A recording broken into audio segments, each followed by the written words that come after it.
ಬೆಟ್ಟದ ನೆಲ್ಲಿಕಾಯಿ ಅಥವಾ ಇಂಡಿಯನ್ ಗೂಸ್ಬೆರಿ, ಇದರಲ್ಲಿ ವೈಟಮಿನ್ ಸಿ ಜಾಸ್ತಿ ಇರುತ್ತೆ. ಸ್ಕಿನ್ ಹೆಲ್ತಿಗೆ, ಹೇರ್ ಹೆಲ್ತಿಗೆ ತುಂಬಾ ಒಳ್ಳೆಯದು. ಬ್ಲಡ್ ಶುಗರ್ ಕಂಟ್ರೋಲ್ ಕೂಡ ಆಗುತ್ತೆ. ಹಾಗೆ ಹಾರ್ಟ್ ಹೆಲ್ತ್ಗೂ ಕೂಡ ತುಂಬಾ ಒಳ್ಳೆಯದು. ಡೈಲಿ ಇದನ್ನು ತಿನ್ನೋಕ್ಕೆ ಇಷ್ಟಪಡದೇ ಇರೋರು ಈ ಥರ ಉಪ್ಪಿನಕಾಯಿನ ಮಾಡಿಟ್ಕೊಳ್ಳಿ. ಊಟದ ಜೊತೆಗೆ ಇದನ್ನು ಡೈಲಿ ಸೇವನೆ ಮಾಡ್ಕೊತಾ ಬನ್ನಿ. 3 ಮಂತ್ಸಲ್ಲಿ ನೋಟಿಸಬಲ್ ಚೇಂಜಸ್ ಕಾಣಿಸುತ್ತೆ. ಸೊ ಆಮ್ಲಾಸ್ನ ವಾಶ್ ಮಾಡಿ 5 to 10 ಮಿನಿಟ್ಸ್ ಸ್ಟೀಮ್ ಮಾಡ್ಕೊಳ್ಳಿ. ಹಾಗೆ ಇದರಲ್ಲಿ ಸೀಡ್ಸ್ನ ರಿಮೂವ್ ಮಾಡಿಕೊಂಡು ಒಂದು ಕಡೆ ಕಟ್ ಮಾಡಿ ಎತ್ತಿಟ್ಕೊಂಡಿರಿ.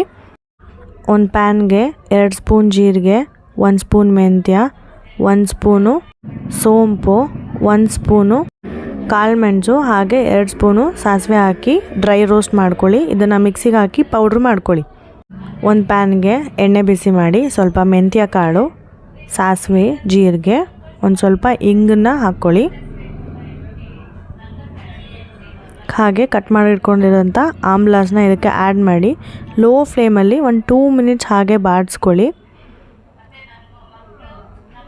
ಜೊತೆಗೆ ರುಚಿಗೆ ತಕ್ಕಷ್ಟು ಉಪ್ಪು, ಖಾರಕ್ಕೆ ತಕ್ಕಷ್ಟು ಖಾರದ ಪುಡಿ ಹಾಗೂ ರೆಡಿ ಮಾಡ್ಕೊಂಡಿರೋಂಥ ಮಸಾಲೆ ಒಂದು 2ರಿಂದ 3 ಸ್ಪೂನ್ ಹಾಕ್ಕೊಳ್ಳಿ.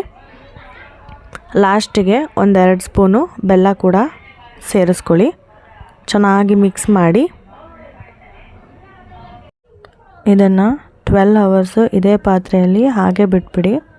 12 ಅವರ್ಸ್ ಆದಮೇಲೆ ಇದು ಮಸಾಲೆ, ಉಪ್ಪು ಎಲ್ಲ ಬಿಟ್ಟು ಈ ಥರ ಕಾಣಿಸುತ್ತೆ. ಇದನ್ನು ನೀವು ಗ್ಲಾಸ್ ಜಾರಲ್ಲಿ ಅಥವಾ ಸೆರಾಮಿಕ್ ಗ್ಲಾಸಲ್ಲಿ ಕೂಡ ಸ್ಟೋರ್ ಮಾಡಿ ಇಡ್ಬೋದು.